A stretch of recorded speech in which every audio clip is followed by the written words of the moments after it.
Hey guys, it's Jess, aka Red Jess Makeup, and today I'd love to show you this look. It is my go-to daytime makeup routine.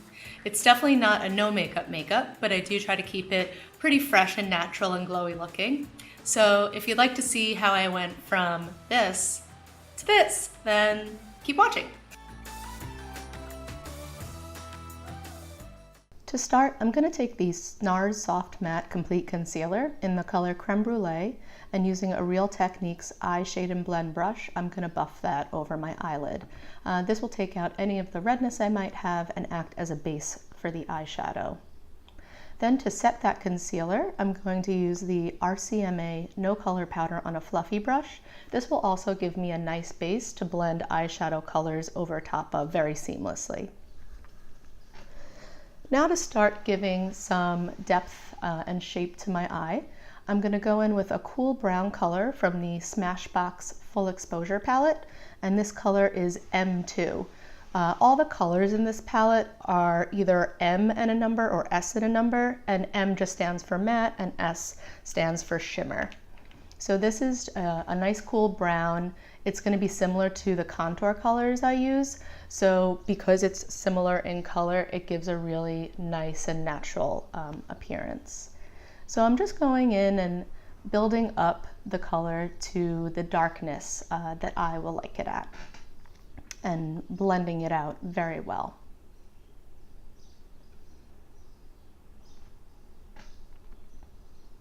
Now, once I like the darkness I have with the brown, I'm going in with the colors S4 and M4, and these are more of a matte kind of bone color and a shimmery champagne that I mixed together just to highlight under the brow bone. I don't like to make it too shimmery under the brow bone, but a little bit is nice. Now I'm going into the Full Exposure palette and taking the color S3, which is a shimmery gold shadow, and putting that over my eyelid. I like using shimmer shadows on my eyelid because my eyelids or my eyes in general are not that big. So the shimmer that bounces light back at you will give a more open, larger appearance to your eyes. And I also really like the warm gold tones. Now I'm going back in with that shimmery champagne color, which is S4, and just highlighting the inner corner of my eyes, which makes them look really bright and awake and open, and is just a really nice touch when you put a little bit of a shimmer on the inner corner of your eyes. Now I'm taking a slanted brush, or an angled brush rather, and the black color in the palette, which is M7. And I'm using the angled brush and the powder to create a very soft, smudgy eyeliner. I like using powder for eyeliner during the day. It just has a softer appearance, and while still enhancing your eye. And my eyes particularly are slightly downturned on the outer corner. So what I like to do is start very thin on the inner corner and get gradually thicker as I get towards the outer corner, and then slightly wing it out a little bit. Nothing too much because this is still a daytime look, but it helps to kind of cheat the shape of my eye to what is considered a little bit more attractive or appealing.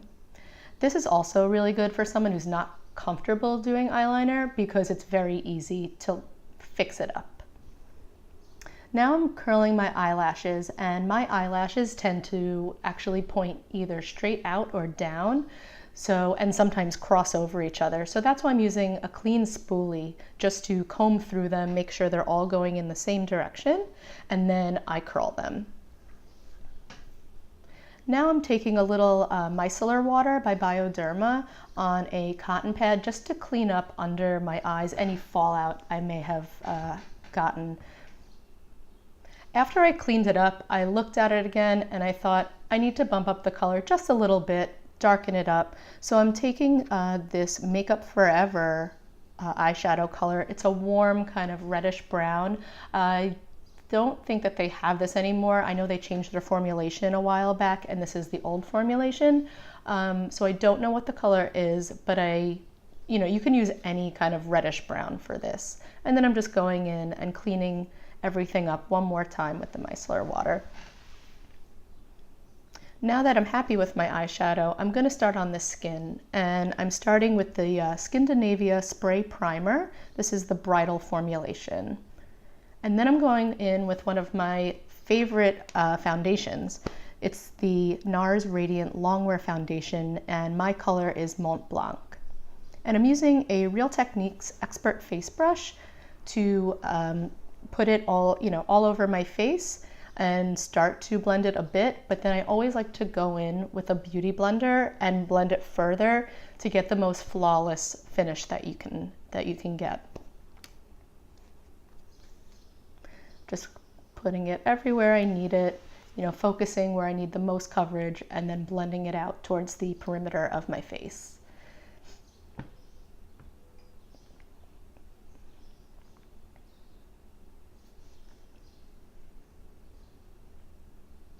And you can see after putting this all on, I start to look all one color, but we're gonna put, contour and warmth back into the face later. Now I'm taking the NARS Soft Matte Complete Concealer again on one of those Real Techniques brushes, and I'm just covering anywhere that I have any redness or anything I want to cover up. I'm going under my eyes with this concealer. It's actually, this creme brulee color is really good for covering darkness under the eyes if you have light skin, because it's more of a peachy pinky tone. Now just to do any additional coverage I might need, and also to really brighten up certain parts of my face, I'm using the Tarte Shape Tape Concealer in the color Fair Natural.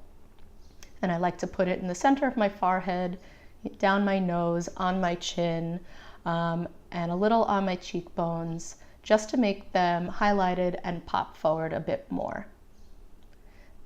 Blending with my Expert Face brush, and then I'm going to go back in with that beauty blender just to make sure everything is perfectly blended and seamless.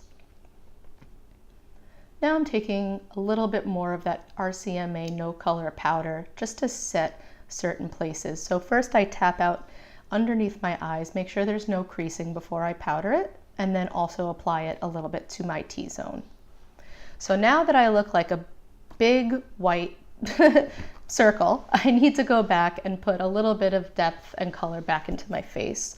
So I'm using the Anastasia Beverly Hills Contour Kit in light medium, and I'm using the cool brown color called Fawn in the kit, and I'm applying it under my cheekbones and around the perimeter of my hairline, just to put some shape and warmth back into my face. I also apply it underneath my jawline just to make that pop a little bit more. This is a really good thing if you're going to be photographed.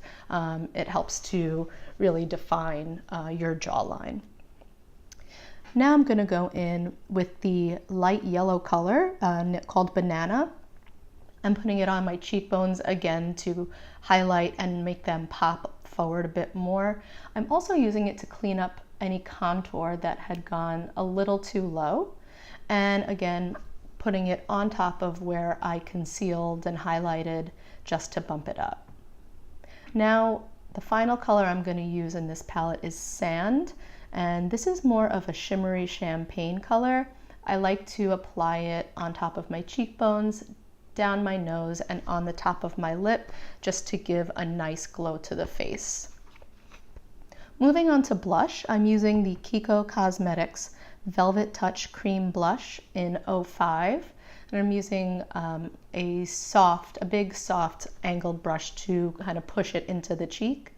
I like using cream blush because I find that it lasts a bit longer. It grips to the skin a little bit more than if you were to just use a powder. And I like blush, so you can see I go a little bit ham.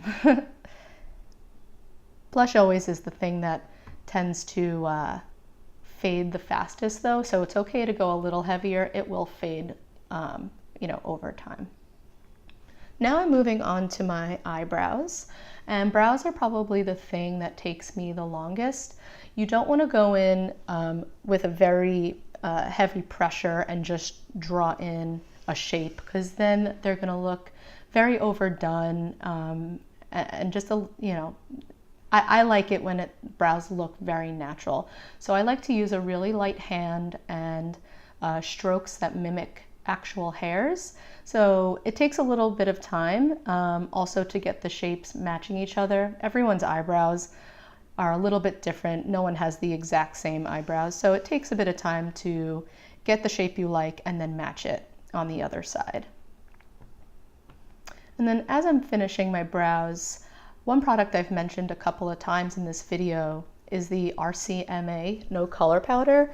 And it's typically something professional makeup artists use, but I would really recommend it to most people. It's a really great setting powder for all skin types, and it's very affordable compared to a lot of the stuff you'd buy in Sephora. I think it's $12, you know, for a big, you know, a large, I can't speak, thing of it. I'll make sure to link it down in the description box. It's really good for all skin colors. Now I'm going back in and I'm curling my eyelashes one more time. Like I said, mine tend to go out or down, so doing it twice throughout the makeup helps me to get a really good curl. Then I'm going to use the L'Oreal Voluminous Originals mascara on my top lashes in Blackest Black. And I like to wiggle my mascara wand from the root to the tip. It's hard to see now that this is sped up, but it helps to really make your eyelashes thick and long. On the bottom, I use a waterproof mascara, which is CoverGirl Lash Blast Volume in Very Black, because my eyes can tend to get watery, so I like to use the waterproof on the bottom. And to finish off my everyday makeup, I love using the Nivea Cherry Lip Care. It makes your lips look really moisturized and gives them a little bit of color without needing to use a full-on lipstick. And that is the final look. Guys, thank you so much for tuning in today. I used a bunch of stuff in today's video, and I'll be sure to link it down in the description box. I'm also new to this video thing, so I really appreciate any feedback or encouragement that you might have for me. If you'd subscribe, that'd be great. You can also follow me on Instagram at redjessmakeup, and you can check out my website at redjessmakeup.com. So hopefully see you next time. Bye.